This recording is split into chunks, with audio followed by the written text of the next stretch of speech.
Afternoon. Good afternoon. Monday, I think it's 6. Is it 6? Monday the 6th. 4 p.m. movement snack. And a new sway. And I think we need to get on with it. I've just this minute finished the design. I've been in the movement snacking 4 p.m. design suite. Acca, Mum's dining room here. Was aiming for some kind of specific sway with some small specific moves, maybe more of a coordination challenge, some finer, smaller moves to add into the mix. I think I've achieved what I set out to achieve. See what you think. Talking to myself, no one here as yet. Someone's arrived. Who are you? Advance one and be recognised. Adil. Afternoon. How's your Monday? How's your BH Monday? Odile, what's to report? It's finally stopped raining here. But it's been a pleasant, I don't know, is it possible to be a pleasant rainy day? Kind of summery rain, calm, you know, no wind and all that. Needless to say, it is still the wet stuff. Just trying to put a positive slant on it. Any moment now, there's going to be probably complaints about it being too dry and too hot. Just saying, it's going to come, isn't it? It's going to come. We're going to swing from one side of the weather spectrum to the other. Talking to myself, Odile. I don't know if my comments are working. Bolton's arrived. Afternoon. Vivian, Paul, good to see you. As you can see, I'm here at Haven Bados. A double centre movement snacking day from West Sussex to Hampshire. Oh, you could garden this morning. Mum did a major haul of plantage yesterday and was hoping to stick it all in the ground today, but clearly not. Afternoon, Maddie. Good to see you all, folks. Jane, I was just reading your message on the catch up. You've had a washout day. All these people with and organisations with good intentions on these BH days, and the weather scuppers it, doesn't it? Live, oh, Jane. Good to see you. Love a live, oh, Jane. You're usually catch up person, aren't you, Jane? Normally, it's live. 1 minute to go, folks. Anything else to report? I'm heading back to the balcony after this for final package. Already packed. Work t-shirts, work sweatshirt, underwearage. All I need to do is stuff the Mac in the bag, and then it's an early morning depart to Gatwick tomorrow. Bolton's been for a walk. Not the whole of Bolton, just Vivian. Miss P's in, afternoon. It's 4 p.m. I'm on time. Hurrah! Bex Townley later live training, 4 p.m. movement snack, actually at 4 p.m. The timing's been a bit haywire this weekend. Good to be here today. Right, you ready? It's a new sway, Jane, today. It's day one of a new routine, a new sequence, call it what you will. A series of moves, just crafted and flowed and swayed together, just to get you going on a Monday, and then throughout the week, I think I'm with you till about Wednesday and the 4 p.m. So the 4 p.m. is such that we start on a Monday, start a new one, and then progress it, or give you options throughout the week if you should like them. Enjoy Island. See what you did there, Adil? See, that's the English. I was going to say that's the English language for you, but I don't think it's just the English language. I think it's just languaged, isn't it? Full stop. It happens all over the place. I will try to enjoy Island. Thanks, Odile. Right, ready? I'm in socks. I am not suggesting you should all be in socks. Wear whatever is best and right for you on your foot end. It might be that you're in shoes, in trainers, I don't know, whatever you want. Something that feels good, firm, gives you control, and plenty of steppage steppage control if you should like. Who's that? Gillian with a J, good afternoon to you too. Redstead, here we go. External support close to hand if you should like.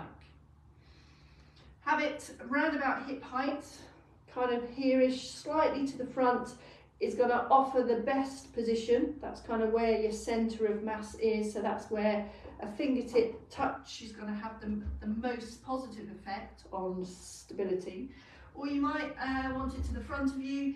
Depends if you've got knee room underneath the table. Just have it where's right for you.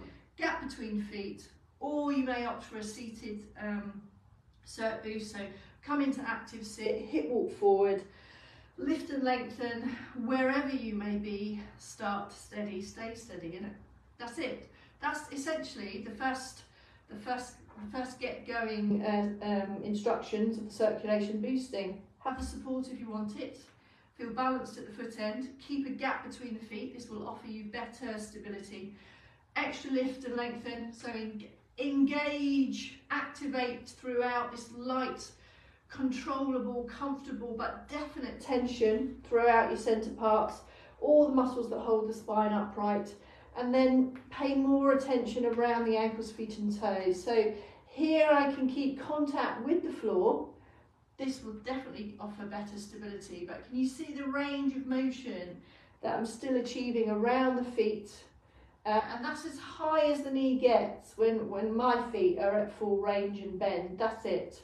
And even when I pluck the feet from the floor, still keep those knees down. Adding in the other moving parts as and when you're ready from the shoulder.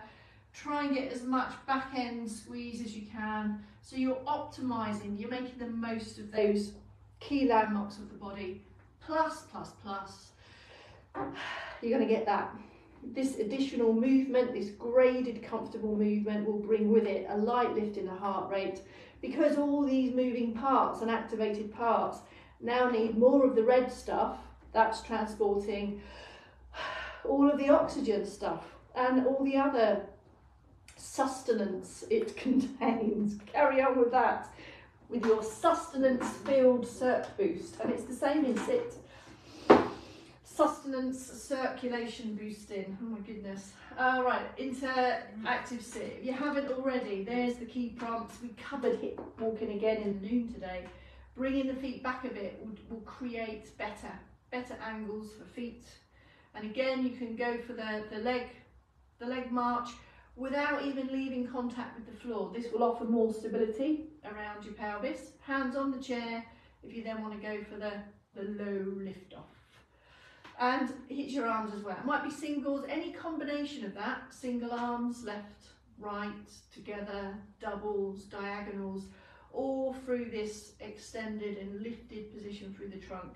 That may get to the point where you've got arms and legs together, or it might not. It's entirely up to you.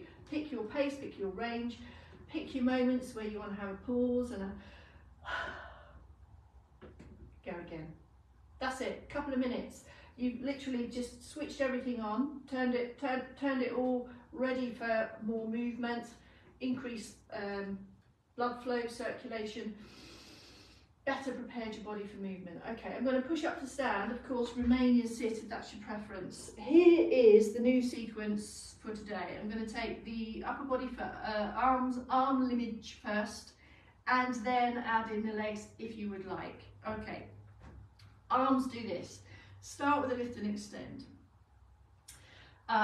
Float up to about chest height. Then a heel press forward. Now here, I did say this week's was about small but significant moves. Here, it's a retract back and a press down. It's more of a cue for something else for the legs. You'll see that in a moment. And then from here, she says, trying to remember where we go from here. Aha. It's a palm turn change to here.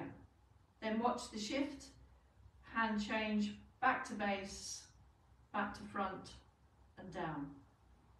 Not back to front like, you know, wearing your t-shirt. Okay, let's go again. It's exactly the same in sit. So much so, I shall prove it. That's not strictly true. There will need to be a slight change in sit depending to accommodate the chair, but here's this option, very similar to stand.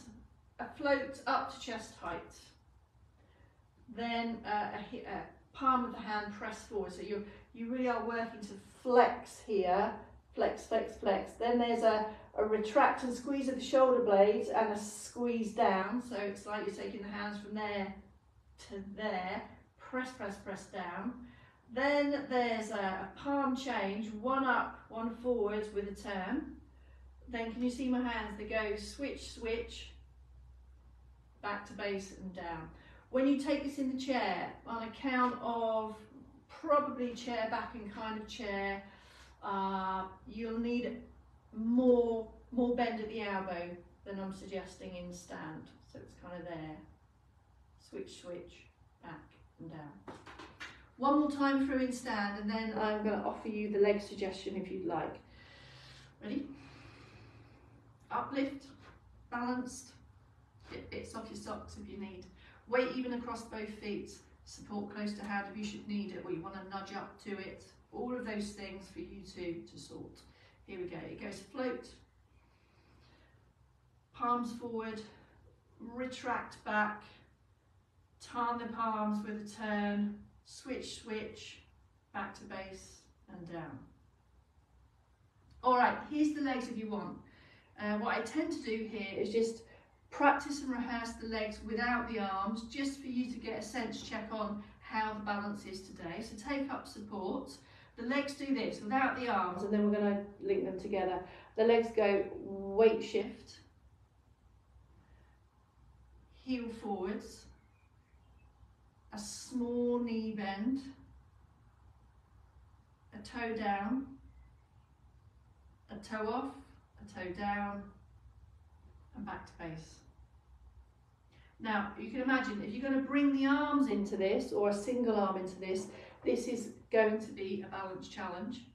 This may mean that you want to move a little bit swifter than I am. The slower this is, the greater the balance challenge. So you might want to mark it through just a bit swifter. So here's the legs. It goes weight shift, heel to floor, small knee bend, toe to floor, flex ankle, point, back to base. And then we bring the arms and legs together. So if you want it, it goes. Weight shift, heel to floor with a palm press. Retract back with the knee bend. Toe to floor with a turn. Toe off, toe down with a hand twist. Back to base and down. How is that? So you can choose arms only, or legs only, or bring it together. I'll go through one more time, arms and legs. I'll slow it down, but you may want to observe first and then try it at your own pace. There is a balance challenge to be had here. Have a watch and decide if you want it, or just kind of mark it through in your head what I'm doing. So here we go. Weight or hip width, not too wide, otherwise you're going to make that weight shift more challenging. So weight shift in the arm float is the first thing. So most of my weight now is on this leg, so that I can go heel down. So almost the feet and the hands mirror each other here.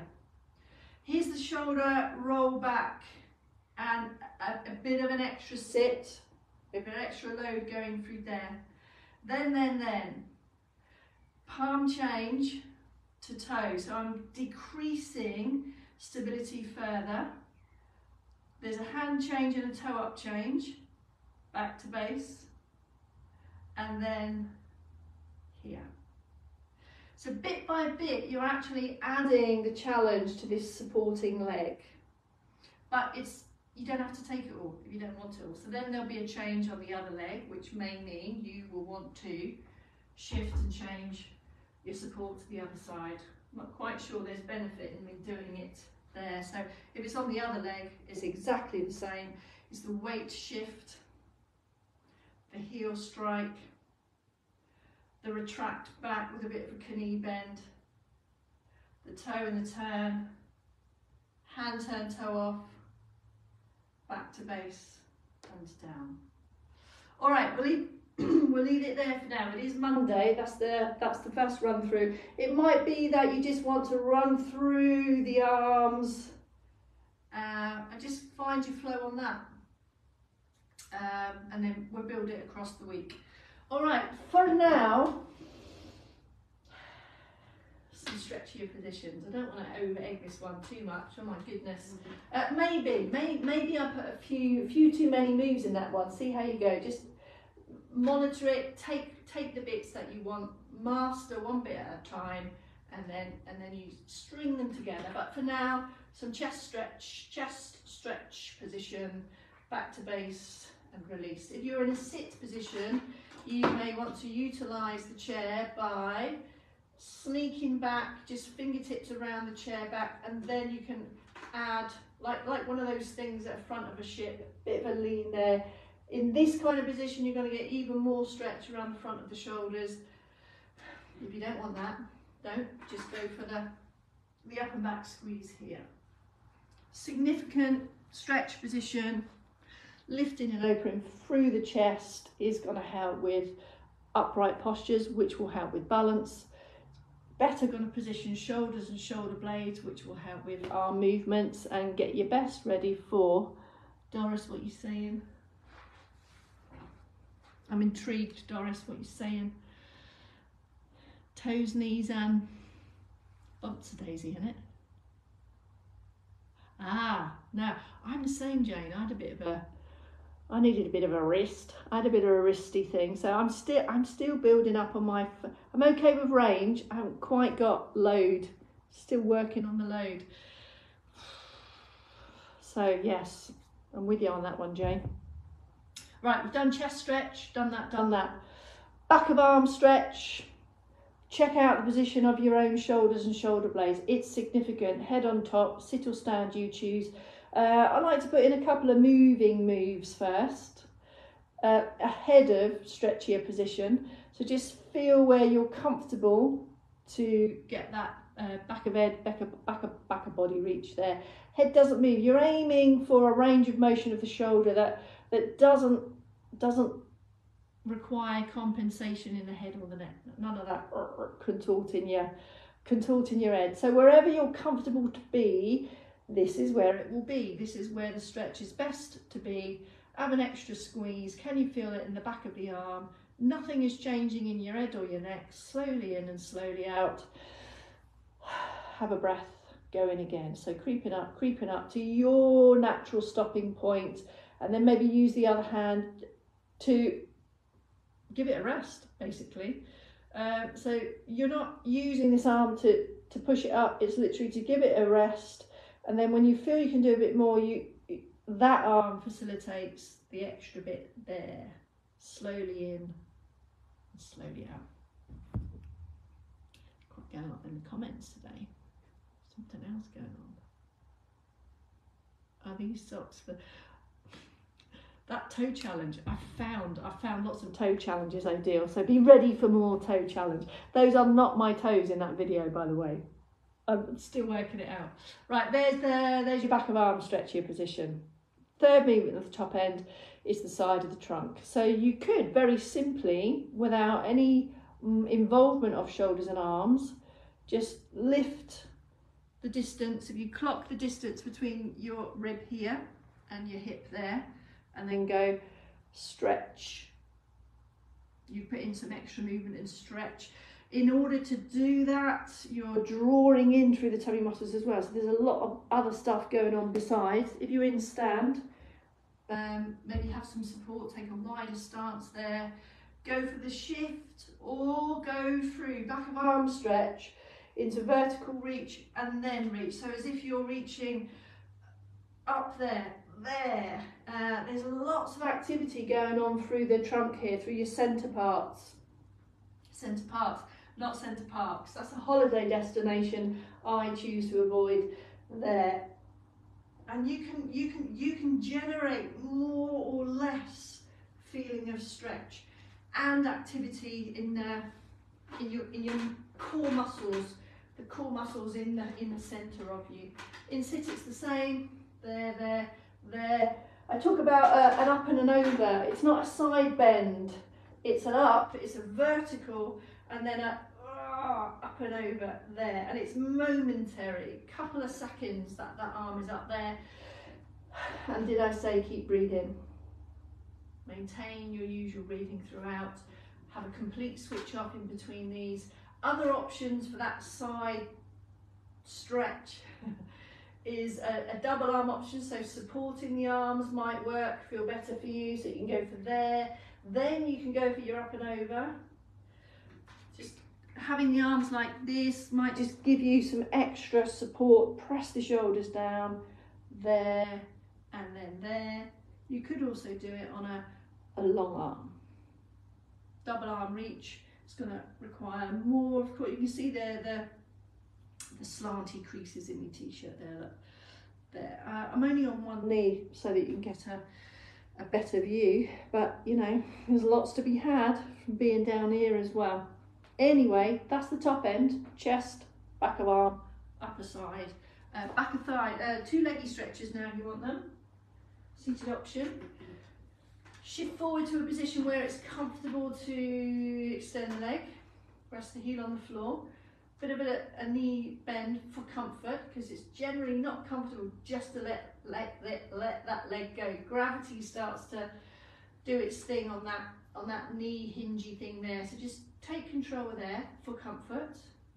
Keep the foot released and relaxed. Go for the lift, and then there's the hinge. Keep the gaze neutral here. By that I mean there's no need to look ahead. I'm just hinging, and my head, neck, staying in line with the spine. There's the feeling of stretch. Can you feel it here? This literally stretchy tension position here. Maintain your usual breathing. You might want to put in a functional reach as well, just to practice that. You're aiming to keep the back fairly flat, so you're not bending in the middle. It's definitely like a drawbridge, hinging flat. Same on the other side. And where you're comfortable to get your fingertips is a gauge on functional reach. Are you comfortable to get to the knee, the shin, the ankles, the toes? Try to stay square. Try not to take a turn here. So keep your drawbridge squared. And there is that. Relax the foot on this. Slowly in and slowly out. The slow return of this stretchier move is as significant as the slow in. Slow in, slow out. Your muscles in the back of your thigh will thank you for slowness out and back. All right, calf stretch to finish. Here comes the heat wave. So lower down in the leg now. Start position's the same. This time though, the moving part is the foot. So no drawbridge up here, just remain active, comfortably so. And the foot movement now will generate the feeling of stretch in the back of the lower leg. So as you press the heel forward, it's kind of what we've just done with hands in the sway. Press the heels forward, toes come back, and you're generating stretch in the back of the leg. Slowly in, slowly out. Maybe a bit of movement, and go in for a couple of repeats on that. It may be that your limiter for this particular stretch is the strength and stamina in your shinage. It's the shins that bring that foot movement back. So you are going to feel it in your shins also, not a bad thing. You're building extra movement, strength, stamina in the shins. These are indeed the muscles that pick up your toes when you walk. If you're confident to be in stand for the calf stretch, you can lessen the shin workload, which can have a benefit if your shins are the limiter, and you can use the floor as the means to get this stretch position. So hand on the support, feet are hip width, they remain hip width even in that backward step position. And now, because you've put the leg back, you've generated that same angle that you've just done in a chair, but this time your body weight is able to push through the heel there. So now the shins don't have to do the work, but you have now got some hip stretch also going on, also a positive thing.